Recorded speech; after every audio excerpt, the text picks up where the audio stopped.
नमस्कार, मैं चंद्रभान आप सभी का स्वागत करते हैं जी मास्टर जी के यूट्यूब चैनल पर। तो जैसा कि मैं आपको पढ़ा रहा था वर्ग और वर्गमूल, मैंने उसके लिए 2 वीडियो आपको दे दिया था। अगर आपने नहीं देखा है तो उसको देख लीजिएगा। आज मैं आपको वर्गमूल निकालने का एकदम शॉर्ट तरीका बताने वाला हूं। अगर आप उस तरीके से वर्गमूल निकालेंगे तो मुश्किल से 5 या 10 सेकंड लगेगा, आप वर्गमूल निकाल पाएंगे। मेरा तरीका है कि मैं पहले बेसिक समझाता हूं, उसके बाद मैं आपको शॉर्ट तरीका समझाता हूं। जब भी मेरी वीडियो को देखेंगे तो पहले आपको बेसिक समझना जरूरी है, ठीक है। तो पहले देखिए, बेसिक में मैं कुछ बेसिक बातें करता हूं, 1-2 सवाल हल कराऊंगा, उसके बाद मैं आपको शॉर्ट तरीका बताऊंगा। तो देखिए, यहां पर एक सवाल मैंने लिख दिया है, किसी संख्या का वर्ग करने पर इकाई अंक कितना होगा। छोटे मोटे परीक्षाओं में ऐसा सवाल आपसे पूछ देता है। तो देखिए ध्यान से, अगर 0 का वर्ग करेंगे तो 0 होगा, 1 का वर्ग करेंगे तो 1 होगा, 2 का करेंगे तो 4 होगा। इस तरीके से मैंने 9 तक लिख दिया है। इकाई अंक क्या होता है, जैसे मैंने लिख दिया 576, 576। इसका इकाई अंक कितना है, इसमें इकाई अंक कितना हो गया आपका, 6 हो गया। इसे बोलते हैं इकाई अंक यानी यूनिट डिजिट, ठीक है। तो आपसे यहां पर क्या पूछ रहा है कि किसी संख्या का वर्ग किया जाए तो उसका इकाई अंक कितना आएगा। एक बात याद रखिएगा कि दुनिया की कोई भी संख्या लिख लीजिए, कितनी भी बड़ी संख्या लिख लीजिए, उसमें कितने अंक आते हैं बताइए हमको। 0 से लेकर 9 तक, 0 से लेकर 9 तक इतने अंक आते हैं। उसका इकाई अंक में कौन कौन से अंक आएंगे, या तो 0 रहेगा, 1 2 3 4 5 6 7 8 9, इन्हीं में से कोई एक अंक रहेगा, ठीक है। तो आपको कहीं ज्यादा दूर नहीं जाना है, ज्यादा संख्याओं का स्क्वायर नहीं सीखना है। सवाल क्या पूछ रहा है यहां पर कि किसी संख्या को वर्ग किया जाए तो इकाई अंक कितना होगा। तो हम यहां पर कर लेते हैं। तो 0 का करेंगे तो इकाई अंक कितना आएगा, 0 आएगा। 1 का करेंगे तो 1 आएगा, 2 का करेंगे तो 4 आएगा, 3 का करेंगे तो 9 आएगा, 4 का देखिए 4 का कितना आएगा इकाई अंक, 6 आएगा। 5 का अगर वर्ग करते हैं तो उसका इकाई अंक कितना आएगा, 5 आएगा। 6 का करते हैं तो 6 आएगा। 7 का अगर वर्ग करेंगे तो 9 आएगा। 8 का वर्ग करेंगे तो 4 आएगा, और 9 का वर्ग करेंगे तो 1 आएगा। अच्छा, इसका फायदा क्या है, तो फायदा मैं अभी बताता हूं क्या फायदा है। हमने अगर 0 का वर्ग किया तो उसका इकाई अंक 0 आ गया। कोई भी संख्या ले लीजिए, जैसे मैंने ले लिया 560। 560 का अगर आप वर्ग करेंगे तो इसका वर्ग करने के बाद कुछ भी आए, लेकिन ये तो कंफर्म है कि उसका इकाई अंक कितना रहेगा, 0 आएगा। इसी तरीके से आप मान लीजिए कि आपने ले लिया 241। इसका अगर वर्ग करेंगे तो देखिए, इसका तो कुछ बड़ी बड़ी संख्या आएगी वर्ग करने के बाद, लेकिन उसका इकाई अंक कितना, किस पर निर्भर करेगा, इसमें जो इकाई अंक है। तो आपको यहां से क्या सीखने को मिल रहा है कि किसी भी संख्या का अगर वर्ग किया जाए तो उसका इकाई अंक कितना आएगा। या तो 0 आ सकता है, या तो 1 आ सकता है। 1 देखिए इसका भी है, 1 इसमें इकाई अंक इसका भी है। या तो देखिए कितना आ सकता है, 4 आ सकता है। देखिए 2 का भी इकाई अंक 4 है, वर्ग करने के बाद 8 का वर्ग करेंगे तो भी उसका इकाई अंक कितना आएगा, 4 आएगा। अब देखिए 3 का अगर वर्ग करते हैं और 7 का वर्ग करते हैं तो दोनों का इकाई अंक कितना आएगा, 9 आएगा, ठीक। अब उसी तरीके से देखिए 4 का अगर वर्ग करें और 6 का वर्ग करें तो उसका इकाई अंक कितना आएगा, 6 आएगा। और 5 का अगर वर्ग करते हैं तो उसका इकाई अंक कितना आएगा, 5 आएगा। अब देखिए इसके अलावा कोई भी संख्या नहीं आ सकती है, तो किसी भी संख्या का वर्ग कर दीजिए, इतना ही इकाई अंक, इसी में से इसी कोई एक अंक रहेगा, ठीक है। अब देखिए इसका फायदा क्या है। फायदा देखिए यहां पर मैंने एक सवाल लिखा है, एक पूर्ण वर्ग संख्या जिसका इकाई अंक कितना है, 9 है। एक पूर्ण वर्ग संख्या दी हुई है, इसका इकाई अंक कितना है, 9 है। तो वर्गमूल में इकाई अंक कितना होगा बताइए। सवाल क्या कह रहा है कि एक पूर्ण वर्ग संख्या है, पूर्ण वर्ग संख्या है, उसमें इकाई अंक 9 दिया है। अब उसका अगर वर्गमूल निकाल लेते हैं तो उसका इकाई अंक कितना होगा। ध्यान से देखिए, 7 का वर्ग करेंगे तब जाके 9 आता है इकाई अंक में, या फिर 3 का वर्ग करेंगे तब जाके 9 आता है। तो हम कह सकते हैं कि मान लीजिए कि अगर करड़ी में 9 रहे या फिर करड़ी में कितना रहे, 49 रहे, तो इसका इकाई अंक कितना आएगा, इसका वर्ग करेंगे तो आ जाएगा 3, और इसका वर्गमूल निकालेंगे तो 3 आ जाएगा, इसका वर्गमूल निकालेंगे तो 7 आ जाएगा। तो कोई भी संख्या अगर वर्गमूल हम निकालते हैं जिसका इकाई अंक 9 है और वह पूर्ण वर्ग संख्या है, तो वर्गमूल निकालने के बाद कितना आएगा, या तो भाई साहब आपका 3 आएगा या फिर 7 आएगा।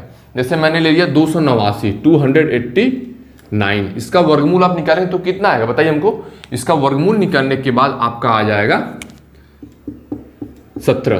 तो इकाई अंक कितना है, 7 है। वही मैंने कहा, या तो 7 आ सकता है या फिर 3 आ सकता है। 3 के लिए आप जैसे देख लीजिए, मैंने कर दिया 169। मैंने कहा कि एक पूर्ण वर्ग संख्या है, तो 169 भी देखिए पूर्ण वर्ग संख्या है, 289 भी एक पूर्ण वर्ग संख्या है। अगर हम लोग इसका वर्गमूल निकाल लेते, वर्गमूल निकालने का मैंने आपको बताया था कि इस तरीके से वर्गमूल निकालते हैं। तो अगर हम लोग इसका वर्गमूल निकालते हैं तो इकाई अंक कितना आएगा, यही आपसे सवाल में पूछ रहा है। इसका वर्गमूल निकालेंगे तो आपका आ जाएगा 13। तो देखिए इकाई अंक 3 आएगा या फिर 7 आएगा, कोई भी संख्या उसका इकाई अंक 3 आएगा या फिर 7 आएगा, अगर पूर्ण वर्ग संख्या के इकाई अंक में 9 लिखा है। यहाँ पर देखिए क्या है, इनमें से कौन सी एक संख्या पूर्ण वर्ग नहीं है, पूर्ण वर्ग है ही नहीं। तो कैसे पता करेंगे, बस तुरंत इकाई अंक पर जाइए और चेक कीजिए कि पूर्ण वर्ग है कि नहीं। तो देखिए अगर हम किसी भी संख्या का पूर्ण वर्ग करते हैं तो उसके इकाई अंक में 6 आ सकता है, 6 तो आ जाएगा, ठीक है, देखिए 6 आता है ना, तो मतलब यह संख्या हो सकती है। बी ऑप्शन देखिए, इसमें 4 ऑप्शन दिया हुआ तो मैं सभी ऑप्शन को चेक कर रहा हूँ। किसी संख्या का पूर्ण वर्ग किया जाए तो उसका इकाई अंक 4 आ सकता है कि नहीं, आ सकता है। किसी संख्या का पूर्ण वर्ग किया जाए तो इकाई अंक 5 आ सकता है कि नहीं, आ सकता है। अब देखिए डी वाला ऑप्शन, किसी संख्या का पूर्ण वर्ग किया जाए तो इकाई अंक 2 आ रहा है, नहीं आ रहा है। कहने का मतलब यह संख्या जो है गलत है।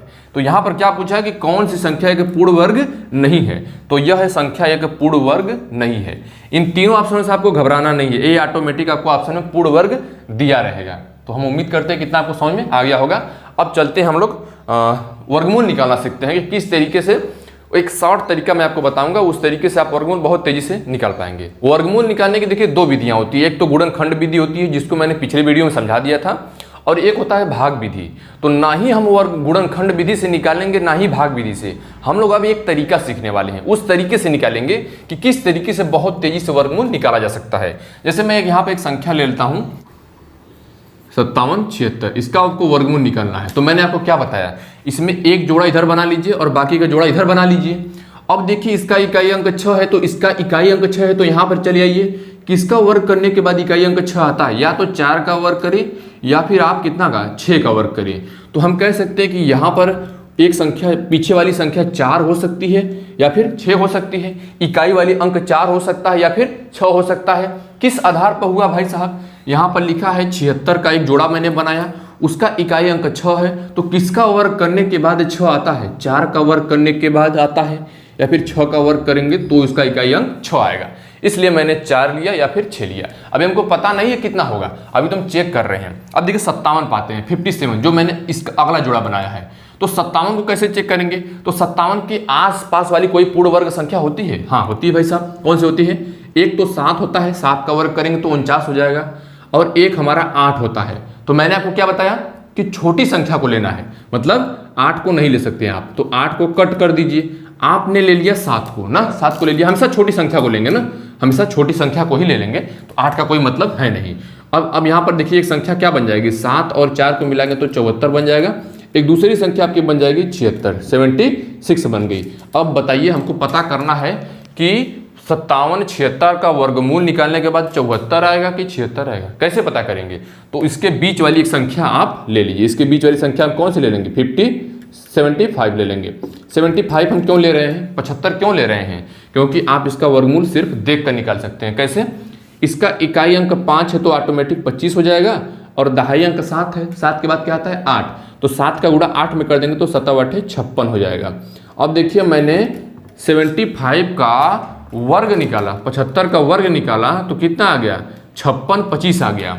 अब यहाँ पर देखिए कि अगर 75 का वर्ग 56 25 आ रहा है, कितना का, 75 का वर्ग 56 25 आ रहा है, तो बताइए कि 56 25 से बड़ी संख्या है, यह 56 25 से बड़ी संख्या है, तो इससे बड़ी वाली संख्या ले लेंगे, क्योंकि अगर 75 से छोटी संख्या ले लेंगे तो इससे तो और छोटा हो जाएगा ना, 56 25 तो और छोटा हो जाएगा, इसलिए इससे बड़ी संख्या देखिए ये वाली है, इसलिए हम इसको ले लेंगे। समझ में आया आपको। चलिए एक दो सवाल और लेते हैं। अब मैं आपको थोड़ा सा दूसरा तरीका बताता हूँ, अगर ये तरीका नहीं समझ में आया है तो दूसरा तरीका ये बस सीख लीजिए। जैसे मैंने एक संख्या ले लिया आपका,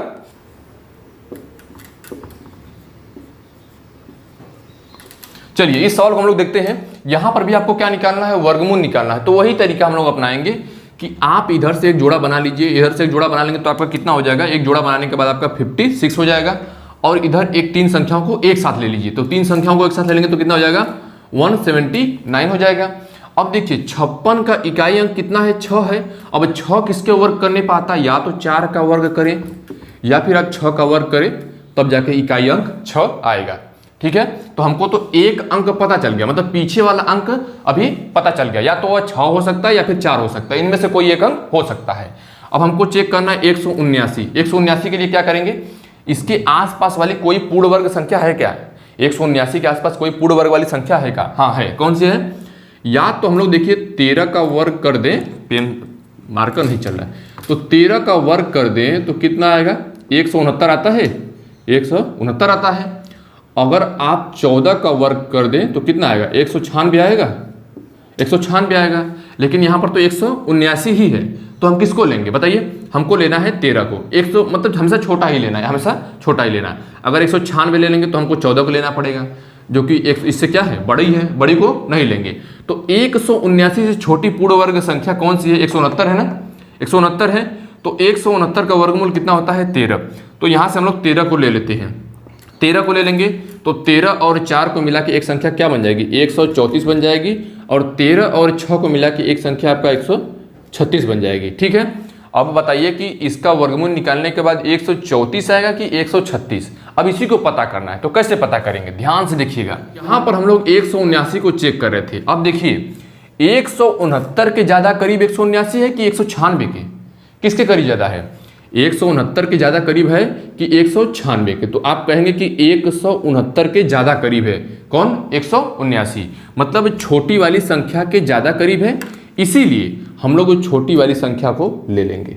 चलिए आइए अब देखते हैं कि इसका वर्गमूल कैसे निकलेगा। तो वही काम करना है आपको कि इसमें से पीछे के दो अंक है, इसका जोड़ा बना लेना है। अब बाकी 3 को एक साथ रख लीजिए आप। तो अब देखिए कि 44 का इकाई अंक 4 है।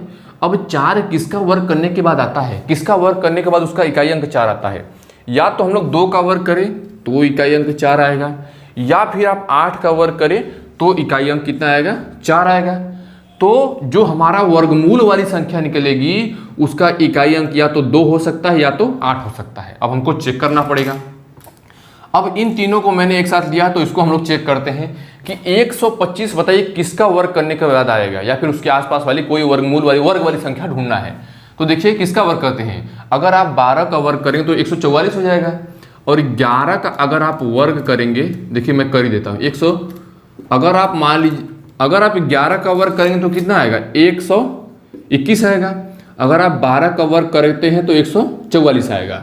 144 जो है 125 से क्या हो गया? बड़ा हो गया। तो इसको तो हम लोग नहीं लेंगे, इसको हम लोग नहीं लेंगे। किसको लेंगे? 11 का वर्ग करने के बाद 121 आया है, जो 125 से छोटा है। मतलब 125 के आसपास वाली पूर्ण वर्ग संख्या कौन सी हो गई? 121। छोटी होनी चाहिए, बड़ी नहीं होनी चाहिए। तो हम लोग किसको लेंगे? 11 को लेंगे।